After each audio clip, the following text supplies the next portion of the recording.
6분입니다. KBS KBS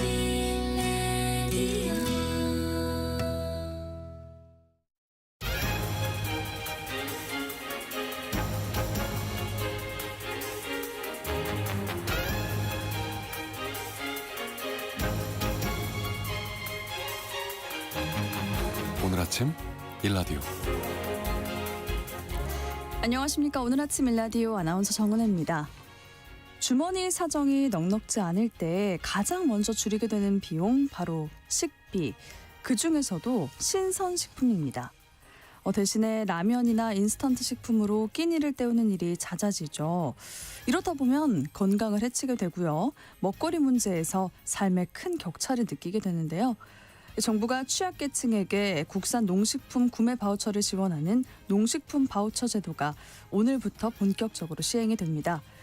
이 제도는 생계급여 수급 가구 가운데 임산부와 영유아, 아동, 청년이 포함된 가구에 일정 금액의 바우처를 지원하고요. 국산 농식품을 안정적으로 구매할 수 있도록 돕는 취지인데요. 제도 시행을 위한 관련 법이 개정되면서 법에 따라 사업 추진도 탄력을 받을 수 있게 됐습니다. 단순히 배를 채우는 것을 넘어 누구나 건강한 한 끼를 누릴 권리를 지키는 일, 동시에 우리 농가에는 안정적인 판로를 열어주는 정책, 이런 일이야말로 국가가 해야 할 중요한 투자가 아닐까요? 모쪼록 국민들이 체감할 수 있는 먹거리 안정망으로 잘 자리 잡길 바라면서 1월 23일 금요일 오늘 아침 일라디오 출발합니다.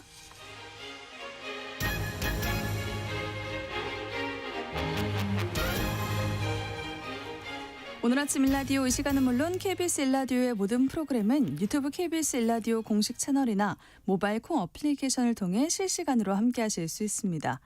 오늘 팩트연구소 시간에는 AI 기본법이 시행되면서 가짜 동영상이 사라질지 살펴보고요.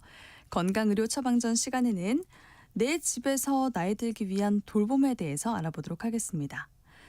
네, 청취자 여러분들이 참여하실 수 있는 오늘의 퀴즈 드릴게요. 지난해 10월부터 독감이 유행하면서 헌혈이 줄었고요. 전공의들이 복귀하면서 이 대형 병원의 수술 건수는 증가했는데요. 이 때문에 병원에서 혈액 부족 사태가 우려되고 있습니다. 혈액 보유량이 5일분 밑으로 떨어지면 부족 징후가 있다고 판단하게 되는데요. 응급 상황에서 혈액형을 모를 때 의료진이 가장 먼저 사용하는 혈액형이 있습니다. 이 혈액형은요, 일반적으로 모두에게 피를 줄 수 있다고 알려져 있는데 이 혈액형은 과연 무엇일까요? 자, 추첨을 통해서 농촌진흥청에서 제공하는 흑삼 세트를 한 분께, 향긋한 커피 드실 수 있는 모바일 커피 쿠폰을 네 분께 드리도록 하겠습니다. 방송에 참여하실 분들은 단문 50원, 장문 100원이 드는 유료 문자 샵 9730, 샵 9730으로 보내주세요. 유익한 정보와 살아있는 이야기가 있습니다. KBS 오늘 아침 일라디오. 이 정보가 사실인지 혼란스러운 내용을 바로잡아보는 팩트연구소 시간입니다. 어제부터 AI 기본법이 시행됐는데요. 앞으로 가짜 동영상이 사라질지 살펴보도록 하겠습니다. 선정수 팩트체커와 함께합니다. 안녕하세요. 네, 안녕하세요. 네, 먼저 AI 기본법 시행에 대한 내용부터 좀 소개를 해주시죠. 네, 인공지능 발전과 신뢰 기반 조성 등에 관한 기본법, 이게 이제 정식 명칭이고요. 네. 인공지능 기본법, AI 기본법 이렇게 줄여서 부르는데요. 국가 AI 경쟁력을 높이고 안전하고 신뢰할 수 있는 인공지능 활용 기반을 조성하는 내용, 이런 것들이 담겨 있습니다. 그런데 이 허위 정보와 관련해서도 주목할 만한 내용이 들어있는데요. 생성형 인공지능의 결과물, 사회적 부작용이 우려되는 딥페이크, 이런 인공지능 영상 조작 결과물에 대해서는 이용자의 나이 등을 고려해서 명확하게 인식할 수 있는 방법으로 표시하도록 규정이 됐습니다. 네. 실제와 구별하기 어려운 생성물을 뜻하는 이 딥페이크 콘텐츠는 사람이 직관적으로 인식할 수 있는 표시 방법을 적용해야 되는데요. 음성은 재생 초기에 AI로 생성됐다, 이런 내용의 안내 음성을 송출하도록 정했고요. 이미지인 경우에는 눈에 띄는 워터마크를 삽입해야 되고 영상은 전체 재생 구간에 눈에 띄는 워터마크를 넣도록 정했습니다. 이 워터마크 흐릿하게 글씨가 써 있는 걸, 글씨나 그림이 그려져 있는 걸 의미하고요. 딥페이크가 아닌 애니메이션이나 웹툰 이런 실제와 헷갈릴 우려가 없는 AI 결과물에 대해서는 가시적인 방법뿐 아니라 눈에 보이지 않는 디지털 식별 문의도 허용을 했습니다. 인공지능 사업자가 알림창이나 사용자 인터페이스 등을 통해서 생성형 인공지능 결과물을 안내하도록 규정을 했습니다. 네. AI로 만들어낸 영상은 AI로 만들었다 이런 표시를 하도록 하겠다는 건데 네. 그렇다면 AI로 만들었다는 표시가 없다면 이게 실제 영상이라고 봐도 될까요? 제가 딸아이가 초등학생인데요. 네. 같이 딸이랑 같이 짧은 동영상, 쇼츠 이런 것들 보다 보면 이거 진짜로 찍은 거야 이런 생각이 들 때가 왕왕 있는데 맞아요. 그럴 때면 이 초등학생 아이는 에이 이거 AI잖아 이렇게 말하는 경우가 많습니다. 그만큼 이 AI잖아, AI로 만든 거잖아 이런 반응은 실제로 촬영한 콘텐츠를 기대하고 무언가를 시청했는데 그 기대가 깨졌다 이걸 의미하죠. 한마디로 속은 것, 낚인 건데요. 네. 처음부터 이건 AI로 만든 영상입니다. 이런 고지가 있었다면 안 봤을 영상들이 굉장히 많습니다. 이 AI로 그럴듯하게 만들어서 실제로 있었던 일인 것처럼 꾸미는 콘텐츠를 안 볼 수 있게 되는 건데요. 이 법 취지는 참 훌륭한데 얼마나 실효성이 있을지는 좀 지켜봐야 될 것 같습니다. 이 법은 일단 AI 개발자와 개발 사업자와 AI 이용 사업자에게 적용이 되는데요. 챗 GPT나 동영상 제작할 때 쓰는 소라를 만든 오픈 AI 그리고 하이버 클로바를 만든 네이버라든지 이런 회사한테 표시 의무를 부과한 겁니다. 그런데 네. 요즘에도 이런 워터마크가 적용된 AI 생성 동영상에서 워터마크를 지운 채로 유튜브를 통해서 유통되는 영상들이 굉장히 많거든요. 이럴 경우에는 규제할 방법이 없습니다. 이런 허점을 어떻게 메꿀 것인지에 대한 추가적인 논의가 필요해 보입니다. 그렇군요. 최근에는요. 설악산에 유리다리가 놓였다 그런 영상이 좀 돌아다니더라고요. 제목을 좀 말씀드릴게요. 한국이 또 해냈다. 설악산 유리다리 충격 공개. 조회수 95만. 네. 다른 나라는 절대 못 만든다. 삼성 유리길의 위험. 조회수 433만. 한국에서 가장 위험한 다리 설악산 옆에 있다. 175만. 세계에서 가장 위험한 설악산의 다리 263만. 설악산 정상의 신비한 절 어떻게 만든 걸까? 187만. 이런 동영상들이 공개되어 있는데요. 하나같이 허위 사실입니다. 그렇군요. AI를 이용해서 가짜로 만든 영상도 있고요. 중국에 있는 시설을 우리나라 설악산이라고 거짓말을 하고 있는 콘텐츠도 있습니다. 이게 사실 검증할 필요도 없고 그냥 재미로 보고 많은 내용이긴 한데요. 그래도 시간 들여서 봤는데 사실이 아니다. 이러면 굉장한 불쾌감이 들죠. 네. 우리나라가 또 뭘 했구나 이런 기쁜 마음으로 동영상을 봤는데 조작된 거라면 더 기분이 나쁘겠죠. 이 AI 기본법이 설계 의도대로 작동된다면 이런 조작 동영상에는 AI로 만들었다는 워터마크가 표시됩니다. 그 워터마크를 보고 실제로 찍은 영상인지 AI로 조작한 영상인지 알 수 있는 거죠. 그렇군요. 8186님도 문자를 보내주셨어요. AI로 만든 게 너무 감쪽 같아서 실제인 듯 속을 수 있어서 정말 조심해야 할 것 같아요. 라고 보내주셨네요. 이런 분들이 정말 많은 것 같습니다. 최근에 저질 AI 동영상이 만연하면서 AI 슬롭이라는 신조어가 생겨났습니다. 이게 우리나라에서 많이 소비되고 있다고요? 네, 이 슬롭은 원래 음식물 찌꺼기, 오물, 진흙탕 같은 질척한 것을 뜻하지만 최근에는 생성형 AI가 대량 생산하는 저품질의 무의미하거나 오해를 불러일으키는 디지털 콘텐츠 이런 것들을 지칭하는 신조어로 사용됩니다. 그래서 네. 작년에 메리엄 웹스터 사전에 올해의 단어로 선정이 되기도 했는데요. 지난 20일 미국 영상 플랫폼 카프윙이 작년에 발간한 보고서가 이제 기사화가 됐는데요. AI 슬롭 채널의 누적 조회수가 630억 회를 돌파했다. 이런 내용이 보도가 됐습니다. 전 세계 상위 유튜브 채널 15,000개 중에 278개 채널이 AI로만 제작된 저품질 콘텐츠를 게시하고 있는데 이들의 연간 광고 수익이 약 1,690억 원에 달한다. 이렇게 추정이 됐습니다. 유튜브 쇼츠의 자동 재생 기능과 알고리즘 추천 구조가 이용자의 의도와 무관하게 이 AI 슬롭을 확산시키면서 한국 유튜브가 AI 쓰레기로 변하고 있다. 이런 불만이 커지는 상황인데요. 네. 이런 저품질 AI 영상은 신규 계정에 추천된 쇼츠 영상 5개 중 1개가 AI 슬롭으로 채워질 만큼 확산을 하고 있습니다. 우리나라는 전 세계에서 이 AI 슬롭을 가장 많이 보는 국가라는 불명예를 안았는데요. 국가별 인기 유튜브 채널 상위 100개를 분석한 결과 한국 기반 AI 슬롭 채널의 누적 조회수가 84억 5천만 회, 조사 대상 국가 중에 가장 많았습니다. 2위는 파키스탄 53억 회, 3위는 미국 34억 회 이렇게 나왔는데요. 크게 웃도는 수치였고요. AI 슬롭의 범람은 콘텐츠 품질 저하를 넘어서 허위 정보를 확산하거나 고령층의 오인 소비를 유도하는 등 이 디지털 오염 문제로 번지고 있는데요.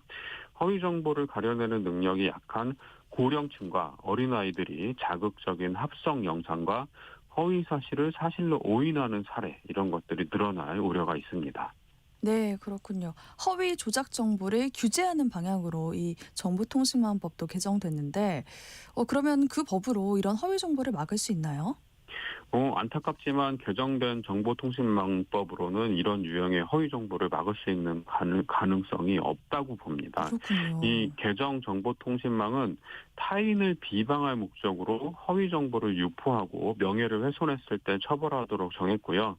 특정 개인이나 집단에 대한 폭력이나 차별을 선동하는 정보, 증오심을 조장하거나 인간 존엄성을 해치는 정보 이런 것들을 규제합니다. 따라서 이 조회수를 높이기 위해서 아무렇게나 만들어낸 앞서 말씀드렸던 그런 영상들은 규제 대상에 포함되지 않는 한에 막을 방법이 없는 건데요. 네.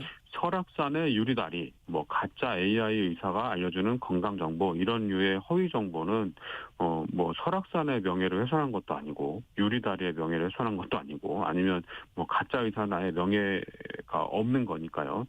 명예훼손은 아니지만 불특정 다수에게 피해를 주는 이런 콘텐츠는 지금 규제의 사각지대에 있는 겁니다.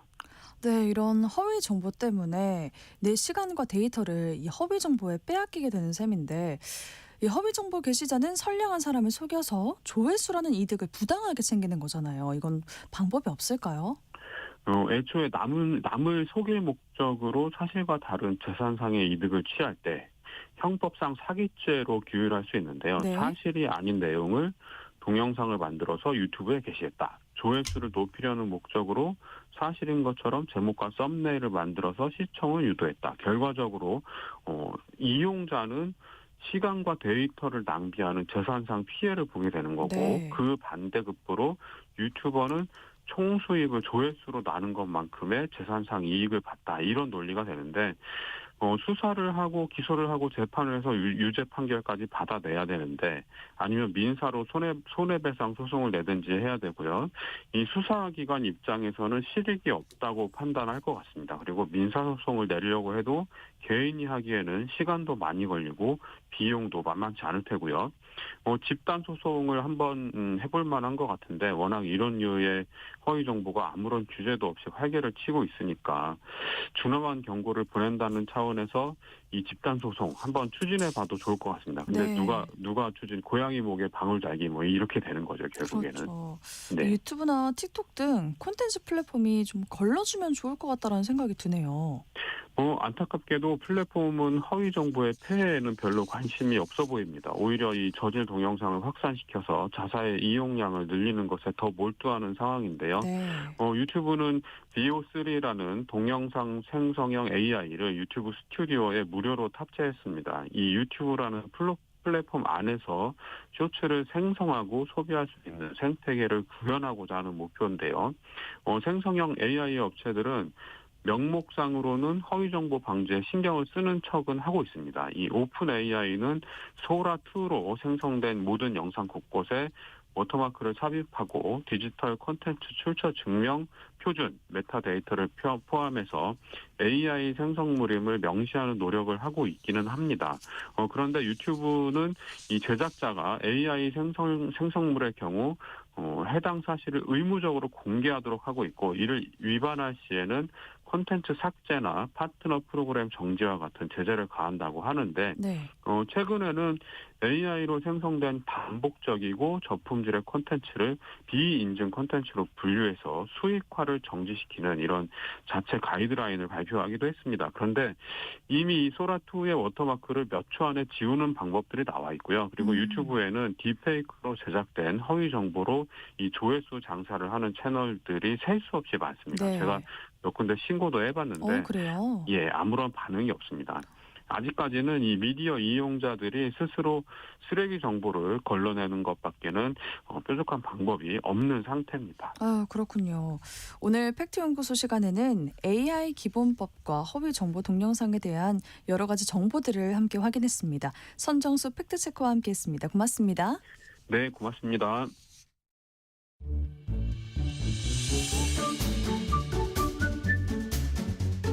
아침을 여는 기분 좋은 습관.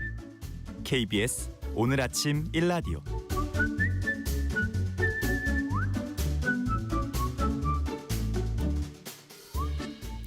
나이가 들수록 몸은 예전 같지 않고 혼자서 해결하기 어려운 순간들이 찾아오는데요.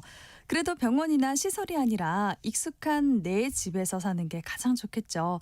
그러기 위해서는 어떤 준비와 돌봄이 필요한지 살펴보도록 하겠습니다.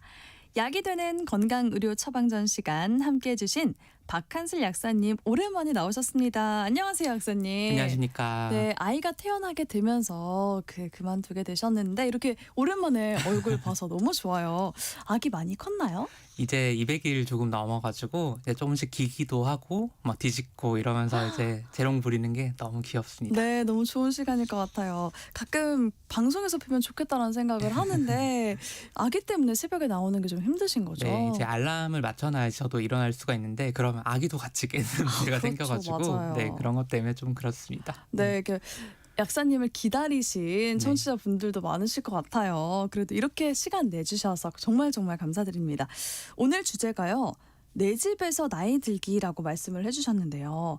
이게 무슨 뜻인지는 바로 알겠는데 특별한 준비가 필요한 건가요?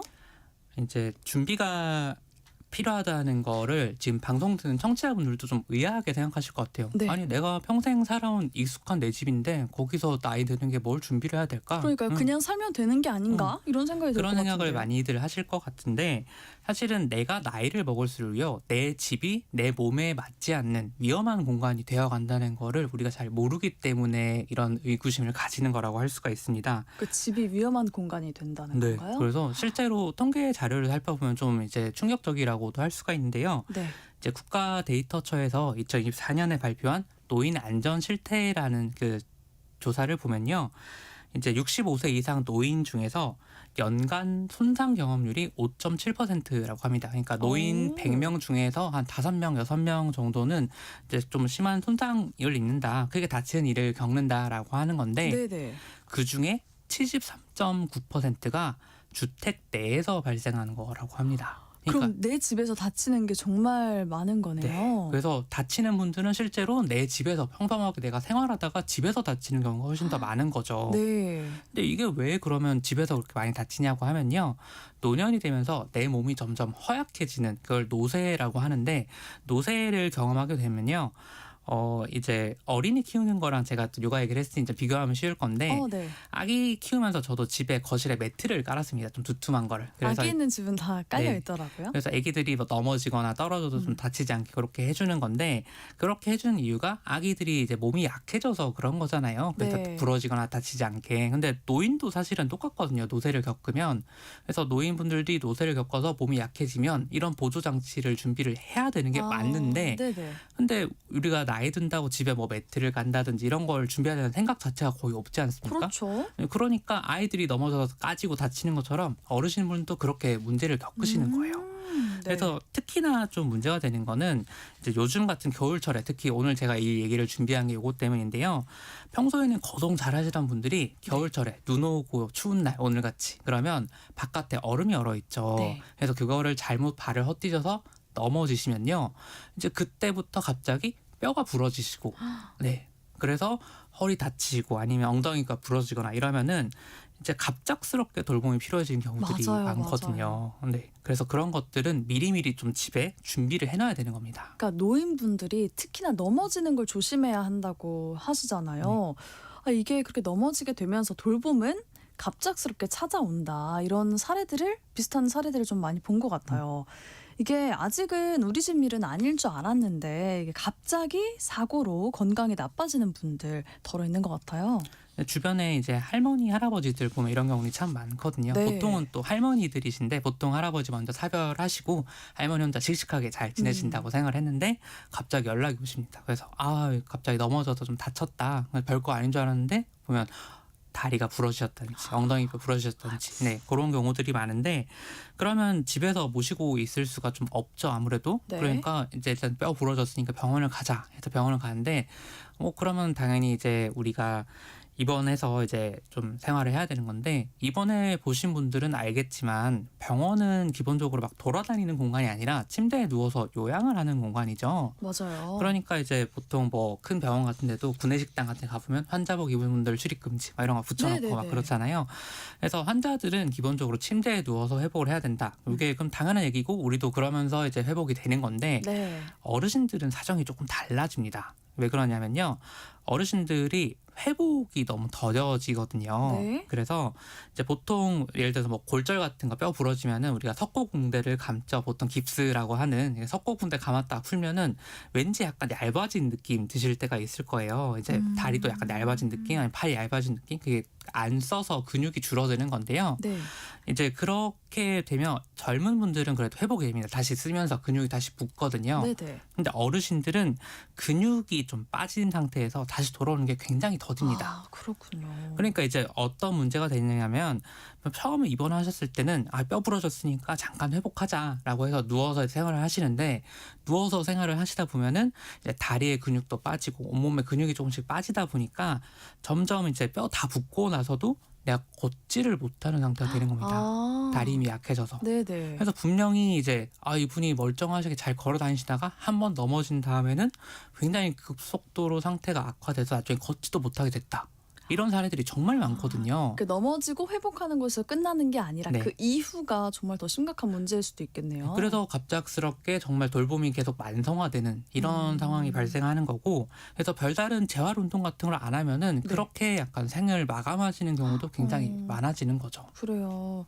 이게 집으로 돌아올 수 있도록 재활하는 과정이 무조건적으로 필요할 것 같은데 이게 잘 안 되는 편이에요, 약사님? 이거는 조금 우리나라 의료제도 얘기를 조금 했으면 좋을 것 같은데요. 우리나라는 기본적으로 단기 치료에는 굉장히 특화가 잘 되어 네. 있습니다. 그래서 이제 이런 것들을 급성기 질환이라고 하는데요. 뭐 감기 걸리면 약타하고, 뭐 예를 들어 뼈가 부러졌다면 수술하고, 기부스하고, 뭐 이렇게 석고붕대 되는 이런 것들을 단기 치료하는 이런 건 우리나라가 아마 전 세계에서 제일 잘하는 잘 돼 있는 중에 하나일 겁니다. 그래서 그건 좋은 건데 문제는 우리나라가 이제 빨리빨리 문화로 아픈 거 빨리 치료하는 건 잘하는데 만성적으로 아픈 거를 좀 꾸준히 치료하는 것들은 잘 안 되고 있어요. 그래서 네. 재활 분야는 우리가 굉장히 약한 분야 중에 하나라고 할 수가 그렇군요. 있습니다. 예를 들어서 이제 허리가 아프다 뭐 이런 분들 많으시죠. 이제 저도 디스크 같은 것 때문에 약간 고생하고 약간 그랬었는데 그러면 이제 보통 재활 치료를 받는 게 사실은 정석이긴 합니다. 그래서 계속 허리 운동해서 이제 허리 근육을 키워주고 그다음에 이제 관절의 가동성을 좀 높여주고 그다음에 근육도 좀 풀어주고 이렇게 자연스럽게 몇 달 동안 계속 훈련을 하면 이게 지지력이 높아져서 좀 괜찮아지거든요. 네. 근데 보통 이제 허리 아프다 하시면 그렇게 하지 않죠. 약 먹거나 맞아요. 아니면 주사 맞거나 네. 아니면 수술하거나 이렇게 빨리 해결을 보고 싶어하지 우리가 이런 만성적인 재활을 별로 하고 싶어하지 않는단 말이에요. 환자분들 자체도. 근데 이러다 보니까 환자들도 이런 재활 치료는 별로 바라지 않고 그다음에 병원 입장에서도 그냥 차라리 빨리빨리 이렇게 여러 번 환자들 치료하는 게 훨씬 더 돈이 되기 때문에 재활이 자리를 잡지 못하는 네. 상황이고 이제 그래서 이제 아예 이제 작업 치료사라고 하는 직업군이 있거든요. 작업 치료사는 다른 그런 직업군인 건가요? 들어본 적이 아마 없으실 것 같습니다. 네, 물리 치료사랑 좀 다른 네, 거죠? 다른 별도의 직업인데요.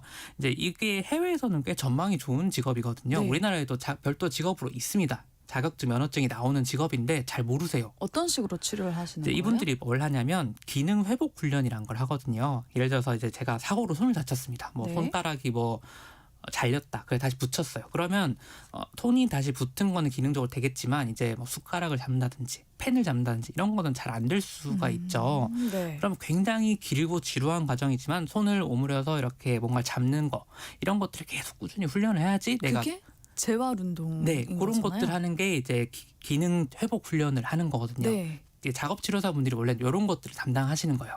그래서 노인분들이 만약에 골절로 다치신다 그러면 다시 걷기 같은 것부터 이렇게 차근차근 이런 것들을 이제 물리 치료를 하는 것도 중요하지만 이제 이렇게 작업 치료로 기능을 회복하는 것도 굉장히 중요한데 정말 직업 자체가 생소할 정도로 우리는 잘 안 되고 있잖아요. 아, 네. 그러니까 그런 것들을 이제 재활을 중점으로 좀 해야지만 이제 다시 돌아올 수가 있는 건데 아직은 그런 직업조차 생소할 정도인 거고 물론 그래서 가격을 고려하지 않을 수는 없겠지만 만약에 갑작스러운 사고로 내가 요양병원에 간다. 그래서 요양병원에 누워서 이제 재활 치료를 받지 않는다면 이제 계속 누워서 사는 그런 상황으로 악화가 될 수도 있기 때문에 가급적이면 내가 다시 집으로 돌아올 수 있게 재활 치료를 병행하는 요양병원을 찾아가는 게 중요한 거죠. 그렇게 재활을 병행을 활발하게 하는 그런 요양병원이 많이 생겼으면 좋겠네요, 네. 박사님. 그런 곳들이 따로 있기 때문에 이제 네. 그런 것들을 하는지 아니면 그냥 정말로 이제 거의 말기 상태에 접어드셔서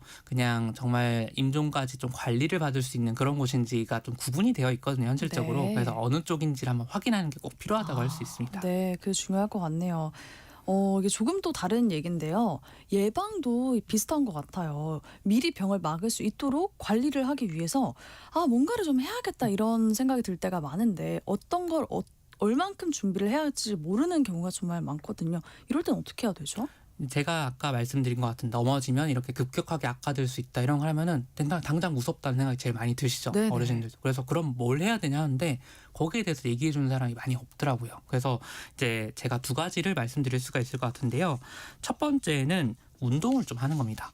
운동 중요하지. 다들 그렇게 생각하시는데 다 알고 네. 계실 텐데. 걷기 열심히 하고 나 맨발 걷기도 한다 이런 분들 네. 계시는데 사실은 걷기 같은 유산소 운동을 할 게 아니라요. 근력 운동을 좀 하셔야 됩니다. 그게 엄청 중요하다고 네. 하더라고요. 그래서 이제 보통 이제 노인분들이 아까 기능에 떨어지는 잘 걷기 힘들고 이렇게 되는 게 그 다리 쪽 하지에 있는 근육량이 너무 감소하게 되면은 이제 내가 의자에 앉았다 일어나는 것 좀 버거워지는 그런 경우들이 있죠. 이제 그런 것들을 근감소증이라고 합니다. 네네. 필요한 역상량보다 근육이 줄어드는 근감소증이라고 하는데 이제 2024년에 국민건강영양조사라는 그 결과를 보면요. 65세 이상 노인분들 중에서 한 9.5%가 근감소증을 앓고 있는 걸로 나타나고 있습니다. 근데 네. 이게 나이를 먹으실수록 훨씬 더 비율이 높아집니다.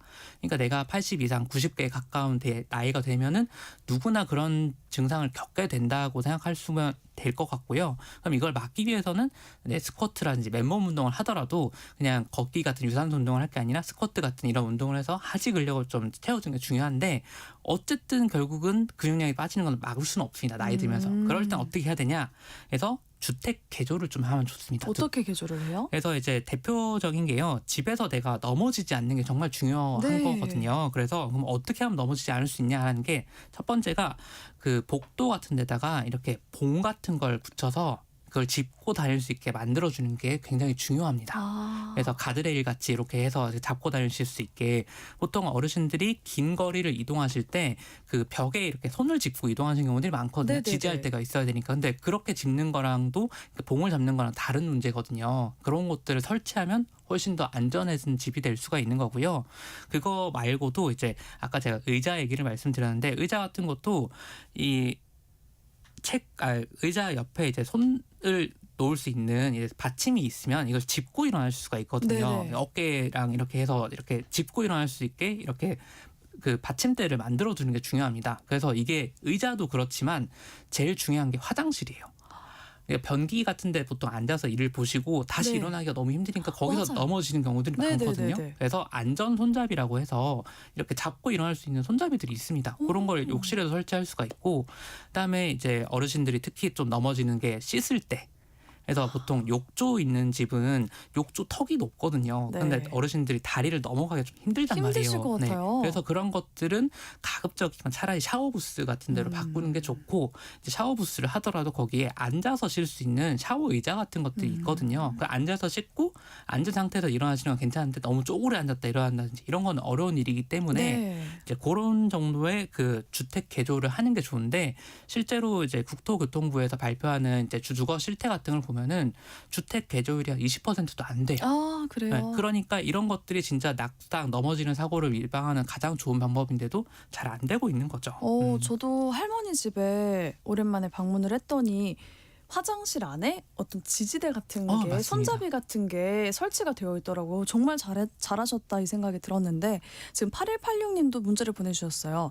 내 집에서 다치는 사고가 많다니 노인이 계시는 곳에는 여기저기 손잡이도 만들고 낙상도 예방해야 할 듯요라고 보내주셨어요. 이렇게 주택 개조가 필요하다는 말씀이시잖아요. 그래서 조금 더 말씀을 드리자면 약간만 그 어르신들이 이제 그런 주택 개조를 하는 게 좀 부담스러운 이유 중에 하나가 보통 국평이라고 하죠. 국민평형이라고 하는 좀 네. 큰 아파트에서 지내시는 분들이 많으세요. 이제 그런 분들은 내 실제 생활 공간보다 주거 공간이 너무 넓기 때문에 다 바꾸는데 굉장히 비용 부담이 들죠. 아무래도요. 네, 그래서 그런 경우에 집을 팔라는 거는 이제 제가 아니라 최상욱 대표님 같은 분들이 더 잘 설명해 주실 것 같고, 이제 그런 것들은 집은 내가 두더라도 생활 공간은 내가 살 수 있는 조금 더 작은 평형으로 옮겨가서 그렇게 안전한 형태로 바꾸는 게 사실은 노인한테는 더 좋은 환경이라고 할 수가 있습니다. 그렇겠네요. 네. 또 5681님이 내 집에서 나이 들기.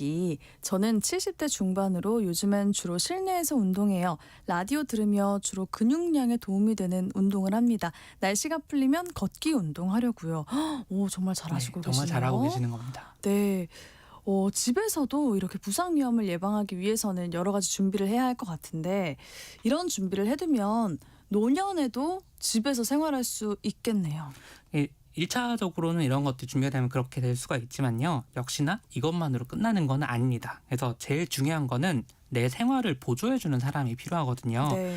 그래서 내가 다리가 부러진 어르신, 제가 아까 설명드렸던 그분 예로 이어가자면 사실 저희 할머니가 그런 일을 겪으셨거든요. 아 그러셨어요. 네. 그래서 재활을 잘 받으면 다시 집으로 돌아올 수는 있는데 그래도 정말 아무 문제 없이 살 수 있는 건 아니거든요. 그러니까 좀 이제 주춤주춤 걸으실 수 있다. 보행기를 이제 좀 있으면 걸으실 수 있다라는 거지, 이제 내가 예전처럼 찬거리를 사러 장을 보러 간다든지 이런 건 좀 어려우신 어렵잖아요. 거거든요. 돌봄이 좀 필요할 네. 것 같아요. 혼자 화장실을 갈 수 있다는 거와 내가 정말 장 보러 가서 시장에서 뭘 사오고 요리하고 이런 거 한다는 건 좀 별개의 문제니까 맞아요. 그런 것들은 장기적으로 좀 요양보호사라든지 이런 분들이 와서 도와주는 게 필요한데 우리나라 제도상으로는 아직 그게 잘 안 되어 있습니다. 어떤 얘기냐면요. 네. 돌봄을 받는데 자격이 필요하거든요. 그래서 어떤 자격이죠? 이제 내가 정말로 국가의 도움을 받아서 해야 될 정도로 이제 내가 기능이 떨어졌다라는 걸 확인하는 게 이제 장기 요양 보험에서 이제 그런 걸 자격 확인을 받아야 됩니다. 그런데 그 자격 확인을 받는데 최소 6개월이 걸려요. 그러니까 엄청 내가 오래 장기적으로 이런 것들이 필요하다는 걸 입증을 하는데 6개월이 걸리는 거기 때문에 아무래도 당장 필요할 텐데. 네, 그러니까 이제 돌봄이. 6개월 이상의 그 요양이 필요한 분들은 당연히 받을 수 있는 건데 네. 그 이전에 갑자기 정말 이런 일을 겪으면 어쩔 수가 없잖아요. 그래서 저희 집 같은 경우도 이제 아버지랑 이제 작은 아버지께서 돌아가면서 번갈아가면서 계속 이렇게 할머니를 케어를 하셨는데 네네.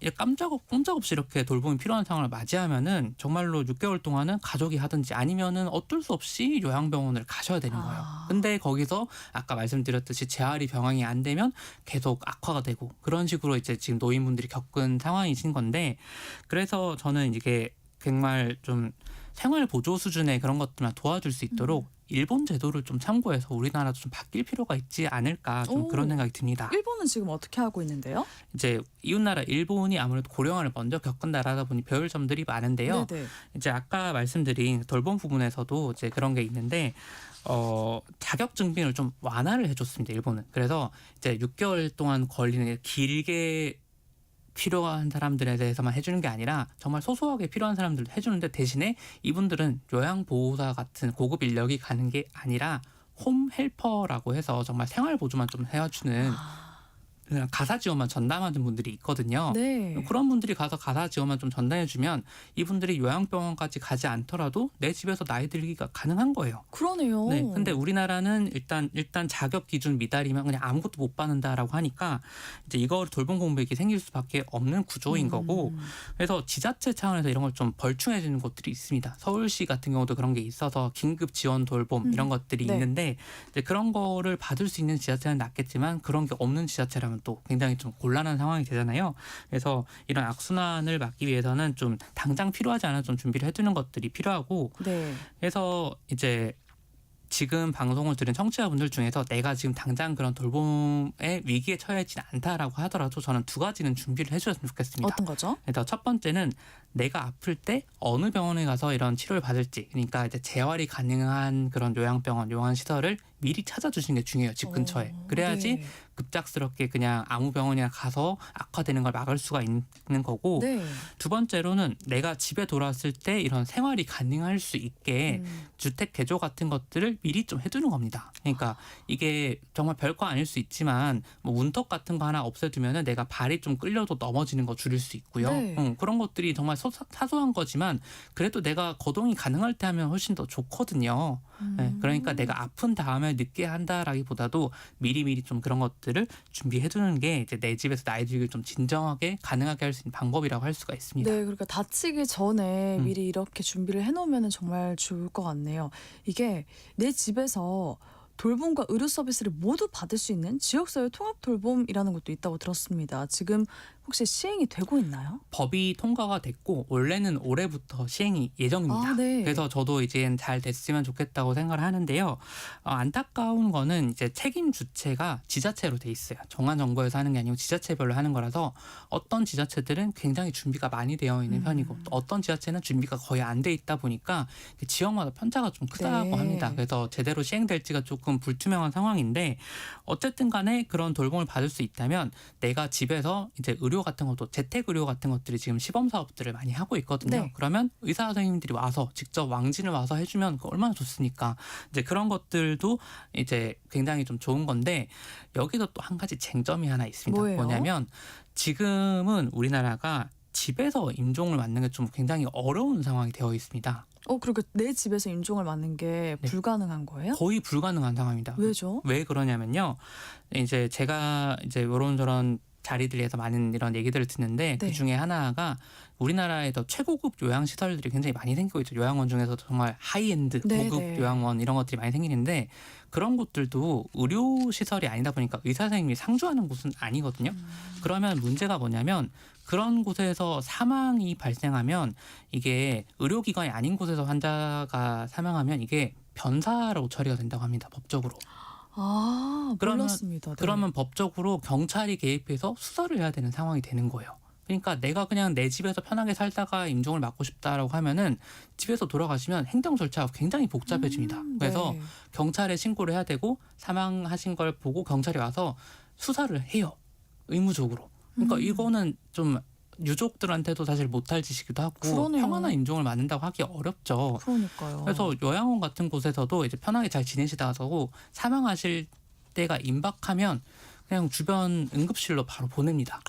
그래야지 거기서 의료기관 내에서 사망하셔야지 네. 정상적으로 자연사 하셨다, 약간 병사 하셨다 이렇게 돼서 그런 불편한 행정 절차를 밟지 않을 수가 있어서 좀 이런 문제들이 있어서 저는 이제 재택 의료 같은 것들이 좀 활성화되고 커뮤니티 케어라고 해서 지역 사회에서 이런 통합적으로 내 집에서 돌봄과 의료를 받을 수 있게 되려면 네. 이런 제도들도 좀 개선이 되면 좋지 않을까 좀 그런 생각들을 갖게 됐습니다. 그러니까요. 이게 내 집에서 임종을 맞는다는 게 정말 좋은 것 같은데 좋은 방법이 꼭 있었으면 좋겠습니다. 우리 사회가 가장 고민할 수밖에 없는 돌봄 문제들에 대해서 어떤 대안이나 해법을 제시해 줄지 정말 궁금한데요. 책이 나온다고 들었습니다. 네. 돌봄에 관한 책도 제가 기대하고 기다려보도록 하겠습니다. 오랜만에 나오셨어요. 정말 고맙습니다. 지금까지 박한슬 약사였습니다. 고맙습니다. 감사합니다. 오늘의 퀴즈 정답은 O형이었습니다. 7303님 O형, 8255님 O형 정답 보내주셨고요. 0096님 정답 O형입니다. 제가 O형이에요. 헌혈한 지 오래됐는데 이번 기회에 헌혈하여 가야겠네요. 라고 보내주셨어요. 8806님 답 O형. 늘 아침에 눈 뜨고 스트레칭하며 듣는 방송입니다. 요일마다 새롭고 유익한 정보도 얻고 운동도 하고 일석이조라 정말 좋은 시간입니다. 늘 고맙습니다. 보내주셨습니다. 제가 더 고맙습니다. 저희가 당첨자는 중복 확인 후에 홈페이지에 올려놓도록 하겠습니다. 오늘 아침 일라디오 지금까지 아나운서 정은혜였습니다. 모두 좋은 하루 보내세요.